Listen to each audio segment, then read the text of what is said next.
할렐루야. 신년 특별 새벽 기도의 다섯째 날 새벽 금요일을 하나님께서 우리에게 허락하셨습니다. 하나님께서 오늘 우리에게 새 날을 주신 것은 우리에게 여전히 이 땅에서 해야 할 사명이 있기 때문인 줄로 믿습니다. 오늘도 맡겨주신 사명에 최선을 다하며 하나님을 기쁘시게 하는 저와 여러분이 되시기를 주님의 이름으로 축원합니다.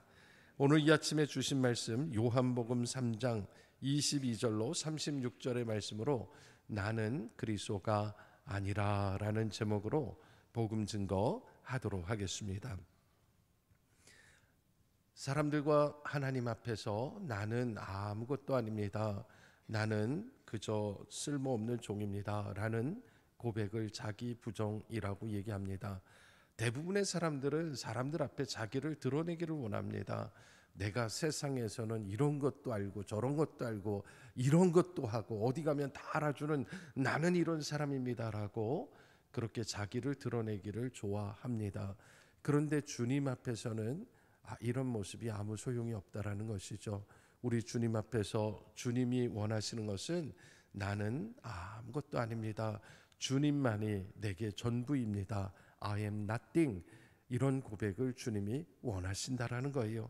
그런데 이런 믿음, 이런 신앙을 갖고 사는 것이 그렇게 쉽지가 않습니다. 왜냐하면 내가 오늘 여기까지 쌓아온 업적과 명예와 명성과 그 모든 걸 생각해 보면 이게 다 내가 한 것 같거든요. 그래서 사람들 앞에 교만하고 내가 아니면 안 되는 것 같고 모든 조직이든 기관이든 나라든 내가 주인공인 것처럼 그렇게 이야기한다라는 것이죠. 그러나 가만히 생각해 보면 성령으로 충만해지면 우리는 깨닫습니다. 하나님이 다 하셨구나. 내가 한 게 아니라 하나님이 나를 통해서 이렇게 순종했더니 하나님이 역사하셨구나라고 겸손히 고백하게 되는 거예요. 또 내 혼자의 노력과 힘으로 다 한 줄 알았는데 성령으로 충만해져서 보니까 이건 나 혼자 한 게 아니라 내 옆에 말없이 나를 도와준 여러 동료들이 있었고 가족이 있었고 그리고 여러 도움의 손길이 있어서 여기까지 온 거지 나 혼자 여기까지는 올 수가 없었구나라고 생각하면서 하나님과 이웃 앞에서 겸손해지는 겁니다. 그래서 자기 부정의 신앙은 우리로 하여금 하나님 앞에 신앙의 본질을 언제나 돌아보게 하고 그 본질에서 벗어나지 않도록 우리를 이끄는 것이죠. 우리가 잘 아는 것처럼 요한복음은 1장 1절부터 시작해서 태초에 계신 그 말씀 로고스이신 주님이 참 빛으로 이 세상에 오셨지만 어두운 세상이 그를 알아보지 못했다라고 했습니다. 그때에 세례 요한이 주님의 앞길을 예비하기 위하여 왔는데 사람들이 네가 누구냐, 네가 그리스도냐라고 물어볼 때에 나는 그리스도가 아니다, 그렇게 당당하게 고백을 하고 그럼 너는 뭐냐라고 얘기했더니 나는 참 빛을 증거하러 온 광야에서 외치는 소리다라고 얘기했습니다. 이 참 빛이라는 말이 헬라어로 제가 말씀드린 것처럼 포스였습니다. 그러니까 참 포스, 참 빛이신 주님을 증거하기 위해 이 땅에 온 나는 포스가 아니라 포네 소리다라고 이야기를 하고 그의 앞길을 예비하러 온 게 내 사명이다라고 세례 요한이 자기 신앙에 있어서 자기를 부정하고 자기를 내려놓는 신앙을 우리는 이미 요한복음 1장을 통해서 살펴본 바가 있습니다. 이렇게 신앙은 우리의 믿음이 하나님을 만나는 자리가 어떤 자리인지를 알게 하는데 하나님을 만나는 자리, 은혜를 경험하는 자리는 우리가 주님 앞에 가장 낮아졌을 때 하나님을 경험하는 거예요. 여러분, 교만한 사람은 절대로 하나님 만날 수가 없어요. 모든 것을 주님 십자가 앞에 내려놓을 때 나라는 존재조차도 다 부정하고 주님 앞에 내려놓을 수 있을 때 그때 주님의 은혜가 임하고 위로부터 오는 하나님의 능력이 나와 함께함을 믿으시기 바랍니다. 그래서 우리의 겸손한 자기 부정이 주님께로 인도한다라는 것이죠. 말씀이 육신이 되어 우리 가운데 오신 예수님, 갈릴리 가나에서 혼인잔치를 통해서 하나님 나라가 어떤 것인지 표적을 통해서 보여주셨고 그리고 6월절에 예루살렘에 올라가서 성전을 정화하면서 하나님이 원하시는 것이 무엇인지를 삶을 통하여 우리 가운데 보여주셨고, 그리고 또 한밤중에 찾아온 유대인에 관한 니고데모를 만나주시고 거듭남이 무엇인지를 깨닫게 하신 후에, 그리고 하나님의 구원 계획이 뭐냐, 하나님은 세상을 사랑하셔서 멸망하고자 하는 게 하나님의 계획이 아니라 하나님은 이 땅에 한 생명이라도 믿고 돌이켜서 구원받게 하는 게 하나님의 뜻이라는 것을 예수님은 알려주셨습니다. 그리고 나서 이제 예수님이 며칠 후에 장소를 옮겨서 이제 유대 땅으로 나가신 이야기가 오늘 본문이 시작되는 이야기입니다. 여러분, 예수님께서 예루살렘을 떠나 유대 땅에 가셔서 거기서 뭐 하셨다 그랬는지 22절을 한번 보시기 바랍니다. 그 후에 예수께서 제자들과 유대 땅으로 가서 거기 함께 유하시며, 제가 이러면 굉장히 중요하다는 거예요. 유하시며의 동그라미를 쳐 보시기 바랍니다. 유하시며 세례를 베푸시더라. 예수님이 유대 땅에서 세례를 베푸신 게 중요한 게 아니라 예수님이 거기 가셔서 함께 유하셨다라는 말이 사실은 굉장히 중요한 거예요. 유하셨다라는 말이 뭡니까? 유하셨다는 말을 헬라어 성경으로 찾아보면 디아트리보라는 동사를 쓰고 있습니다. 디아트리보라는 동사는 두 가지 뜻이 있는데, 하나는 머물러서 거기 산다라는 뜻이 있고, 또 하나는 문질러서 닳아 없어졌다 그런 뜻이 있습니다. 마찰하다 부딪히다 그런 뜻이거든요. 여러분, 이 말이 무엇을 얘기하냐? 여러분, 우리가 혼자 살 때는 모르다가 누구와 함께 살기 시작하면, 결혼을 하고 나서 가정을 이루기 시작하면 내가 저 사람하고 살면서 얼마나 많이 부딪히시는지 알죠? 처음부터 끝까지 맞는 게 없고 전부 다 부딪히면서 서로 뭔가 닮아가기 위한 시간이 필요해요. 그래서 처음에는 서로가 너무 안 맞아도 이렇게 안 맞을 수가 있나. 그래서 뭐 어떤 사람이 말하는 것처럼 내 남편은 로또야 그렇게 얘기하면서 너무 안 맞아서 그렇게 얘기했다고 하는데, 그렇게 안 맞던 사람도 같이 살다 보면 어떻게 되나요?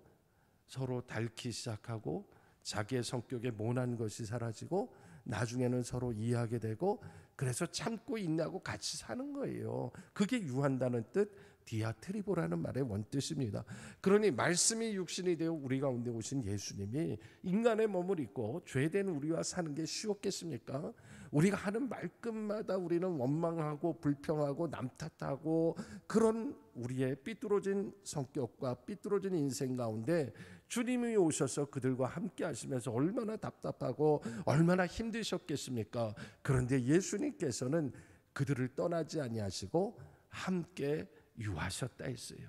이것이 말씀이 육신이 된 은혜인 줄로 믿으시기 바랍니다. 지금도 예수님은 우리와 함께 하세요.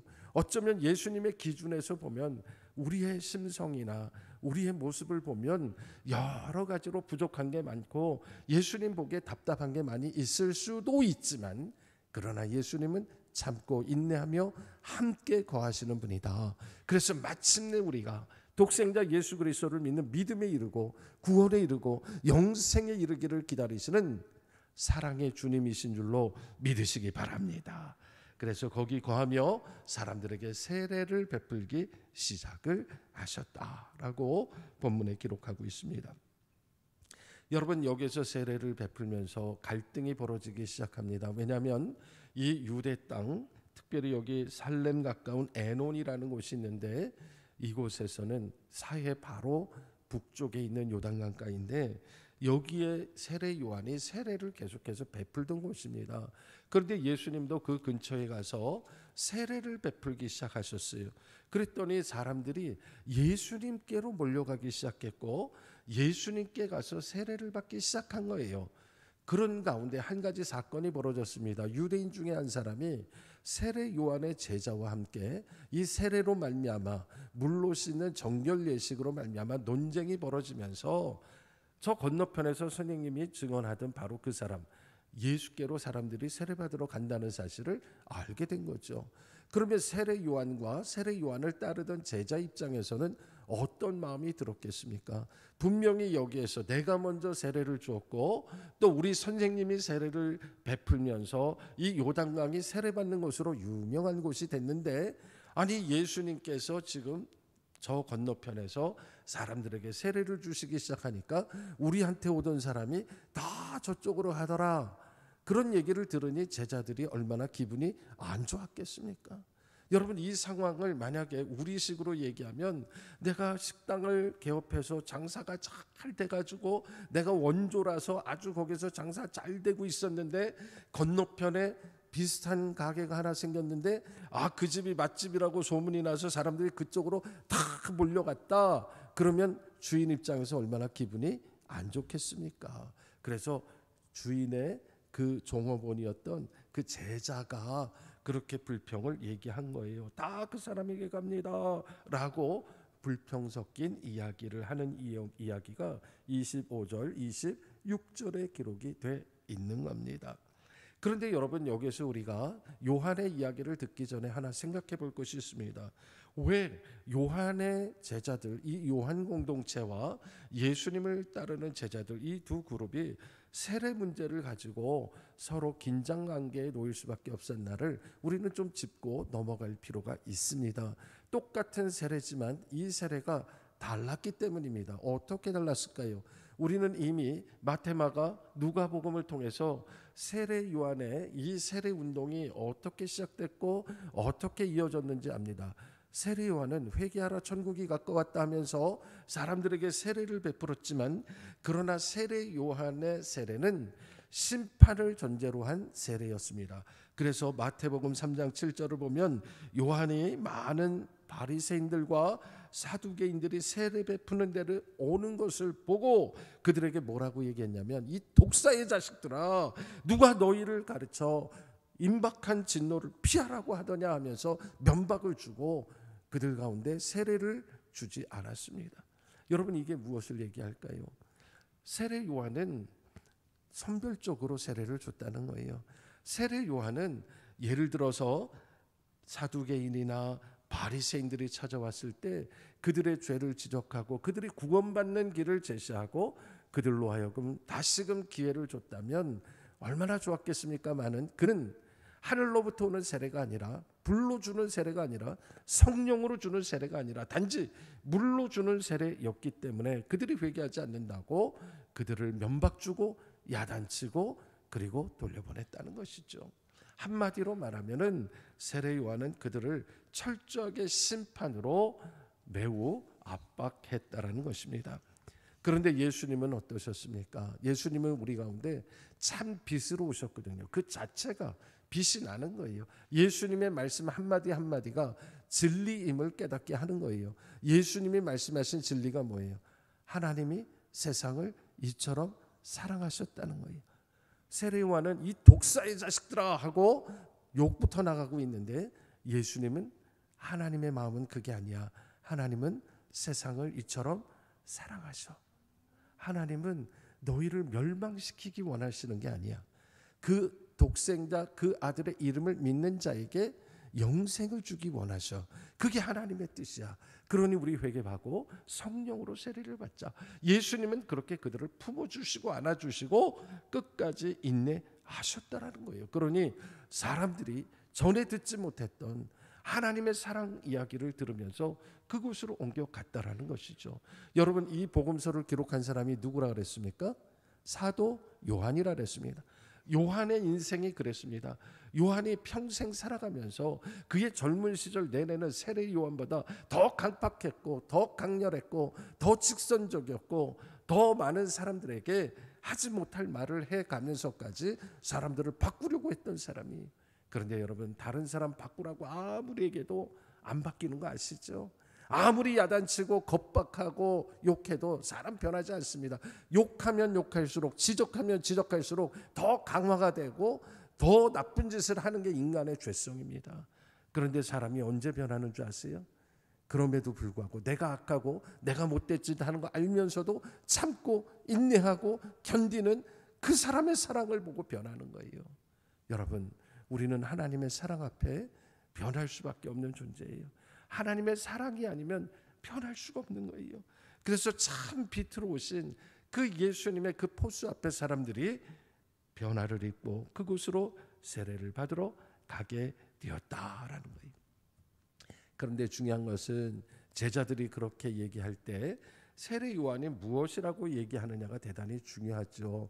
만약 세례 요한이 그 이야기를 듣고 분노하거나 세례 요한이 그렇게 얘기하면서 내가 원조인데 하고 만약에 인간적인 답을 했다면 세례 요한은 하나님이 보낸 사람이라고 말할 수 없을 거예요. 그런데 세례 요한은 뭐라고 얘기합니까? 예수님과 나는 경쟁 관계에 있을 그런 존재가 아니라는 것이죠. 예수님은 위로부터 오신 분이다. 그분은 하늘에서 보고 들은 것을 전하시는 분이다 라고 분명하게 예수님이 누군지를 이야기하며 하나님의 절대 주권으로 나는 순종할 뿐이지 참 빛으로 오신 보스로 오신 예수 그리스도를 나는 능가할 수 없을 뿐 아니라 나는 그의 앞길을 준비하라고 보낸 광야의 소리 포네라고 계속해서 자기를 부정하며 주님을 높이는 이야기를 하는 거예요. 그러면서 가장 결정적인 고백을 하는데 28절에 나는 그리스도가 아니니라 라는 거예요. 사람들은 세례요한이 다 그리스도인 줄 알고 세례요한이 약속하신 그 선지자인 줄 알고 그렇게 따라다녔지만 그는 계속해서 일관되게 얘기하는 게 나는 그리스도가 아니라는 거예요. 여러분 그리스도가 아니라고 고백할 수 있는 이것도 용기인 줄로 믿으시기 바랍니다. 이 땅에 얼마나 많은 이단들이 자기가 뻔뻔하게 그리스도인 척 자기가 보혜사인 척 자기가 성령인 척 그렇게 얘기하는데 미련하게 그걸 또 믿고 따라다니는 사람들이 있지 않습니까? 그런데 요한은 세례 요한은 나는 그리스도가 아닙니다 라고 자기를 낮췄어요. 그래서 예수님이 나중에 여자가 낳은 자 중에 세례 요한보다 큰 자가 없다라고 말씀하시는 이유가 이와 같은 확고한 자기 부정의 신앙을 갖고 있었기 때문이에요. 오늘 우리가 먼저 기억할 걸 올 한 해 하나님께서 우리에게 어떤 놀라운 일을 행하시든 우리는 자기 부정했으면 좋겠어요. 하나님 이거 제가 한 게 아니고요. 하나님께서 하신 거예요.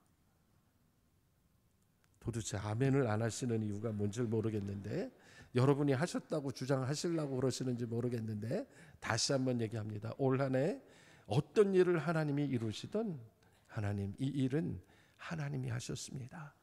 그렇게 고백하는 속초중앙교회 성도들 되시기를 주의 이름으로 축원합니다. 세례 요한은 계속해서 자기가 어떤 존재인지를 얘기하는데 마치 결혼식장에서 주인공이 있고 들러리가 있죠. 여러분 결혼식장 갈 때 제일 민폐가 뭔지 아세요? 신랑보다 더 멋있게 빼입고 가고 신부보다 더 멋지게 화장하고 가는 친구들, 요거 다 민폐입니다. 여러분 결혼식 때는 어떻게 해야 돼요? 신부가 가장 돋보이게 해줘야 돼요. 내가 아무리 이뻐도 내가 아무리 잘생겨도 아무리 멋져도 신랑 신부가 돋보이도록 하고 자기는 한 발 뒤로 물러서는 거예요. 그게 뭐예요? 들러리예요. 근데 들러리 역할이 진짜 중요하거든요. 멋있는 들러리가 있으면 신랑이 빛나는 거예요.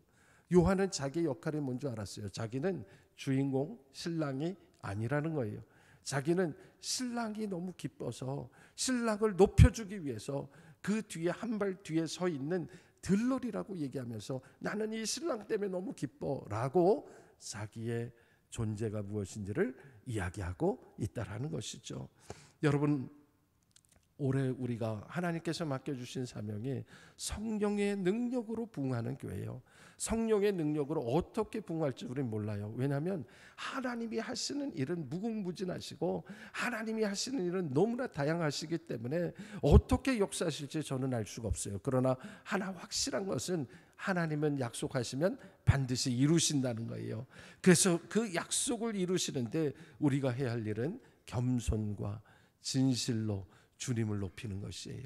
올 한 해 우리가 최선을 다해서 이 길을 걸어가지만 그러나 그 뒤에는 주님이 우리를 붙들고 계시고 우리를 격려하고 계시고 우리를 응원하고 계심을 기억하며 주님만 높이는 저와 여러분이 되기를 주님의 이름으로 축원합니다. 끝으로 우리 주님은 위로부터 하늘로부터 오시니라는 고백을 계속해서 하는 거예요.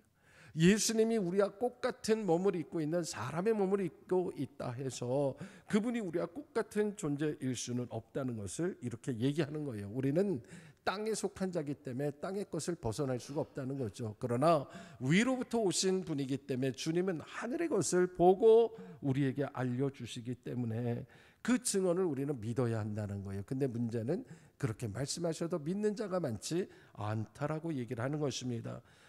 하나님이 보내신 이 하나님의 말씀을 하시는 이 특별히 성령을 한량없이 주셨다 그랬는데 예수님은 이미 하나님으로 충만하시고 성령으로 충만하신 예수님이시기 때문에 그분이 하시는 말씀은 다 하나님의 말씀일 수밖에 없는 거예요. 그래서 아버지께서 아들을 사랑하사 만물을 다 그의 손에 주셨다.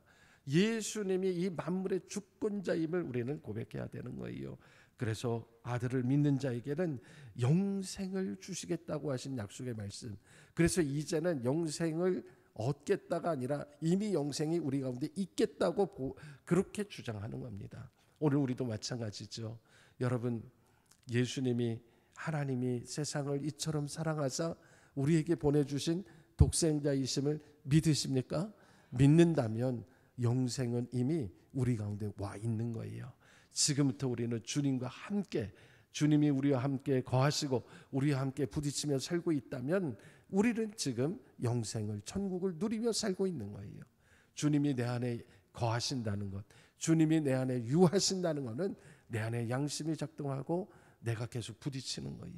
무슨 일을 하기 전에, 무슨 말을 하기 전에 이게 정말 주님이 기뻐하실까? 주님이 원하실까?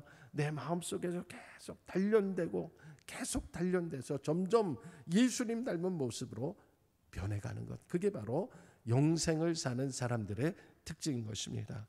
오늘도 이 말씀을 우리 가슴에 새기시면서 올 한 해 주님이 우리 가운데 유하시고 우리는 우리 자신을 낮추고 주님만 높임으로 하나님의 영광이 가득한 우리의 가정과 우리의 교회가 될 수 있기를 주님의 이름으로 축원합니다. 우리 이 시간 함께 통성으로 기도하겠습니다. 함께 통성으로 기도할 때 세 가지 기도 제목을 붙들고 3분간 기도합니다. 먼저는 받은 말씀을 가슴에 새기며 요한처럼 우리는 자기 부정의 신앙으로 나는 낮추고 오직 예수 그리스도만 높이고 주님께 영광 돌리는 이 한 해가 되게 해달라고, 우리를 겸손한 길로 인도해 달라고 기도하시고, 두 번째로 우리가 협력하는 선교사님들과 선교지 그리고 국내외 선교 기관들을 위하여 중보하며 기도하겠습니다. 끝으로 환우들을 기억하며 기도하겠습니다. 주님의 이름을 3번 부르고 기도합니다. 주여, 주여, 주여. 아버지 하나님 감사합니다. 오늘도 하나님께서 우리의 허락하신 이 신년 특별 새벽기도 5째 날을 맞아요. 하나님 주신 말씀을 가슴에 새기고 주님 앞에 엎드리고 또 엎드리고 주님 앞에 겸손히 귀를 기울이며 하나님의 음성에 귀를 기울이게 하시니 감사합니다. 오늘도 하나님 주신 말씀을 붙들고 우리가 이 한 해를 시작하면서 하나님의 영광을 바라보기 위하여 무엇보다 나를 부정하는 자기 부정의 신앙으로 주님 앞에 서기를 원합니다. 나는 죽고 오직 내 안에 예수 그리스도가 살아 역사하시기를 바라는 주님, 오늘도 주님을 높이며 주님께만 영광 돌리는 복된 삶이 되기를 원하오니 나의 못된 성격과 나의 못된 고집과 나의 못된 버릇들을 주님 십자가 앞에 못 박게 하여 주시고 오직 주님만이 살아 역사하시는 삶이 되도록 올 한 해 우리를 인도하여 주시옵소서. 우리가 무엇을 계획했던 무엇을 준비했던 하나님 나라와 하나님의 의를 생각하게 하시고 하나님이 기뻐하시는 일에 우리의 마음을 둘 수 있도록 주님 은혜를 더하여 주시옵소서.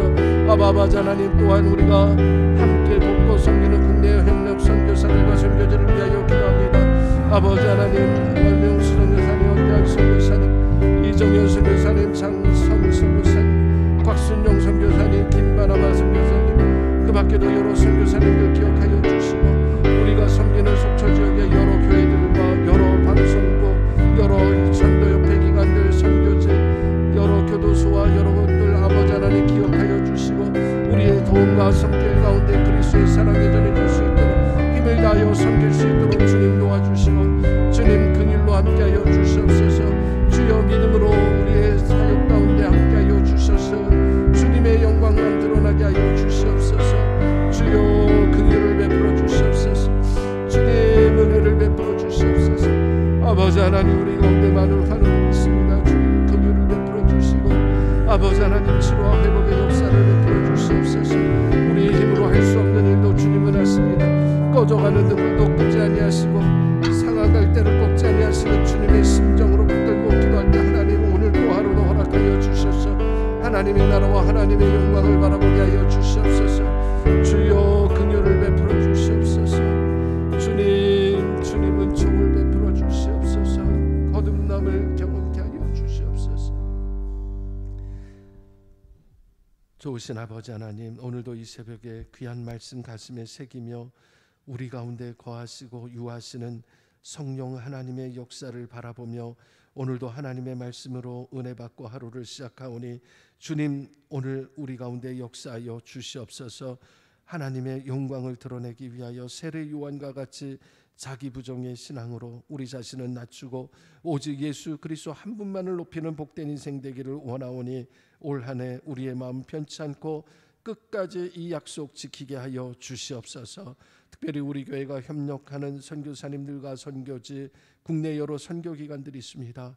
주님, 우리의 미약한 손길이지만 돕고자 하는 마음으로 함께 협력할 때에 선교지에서 하나님의 역사의 소식 들려오게 하시고 돕는 국내 선교기관마다 부흥하는 역사가 있게 하여 주시옵소서.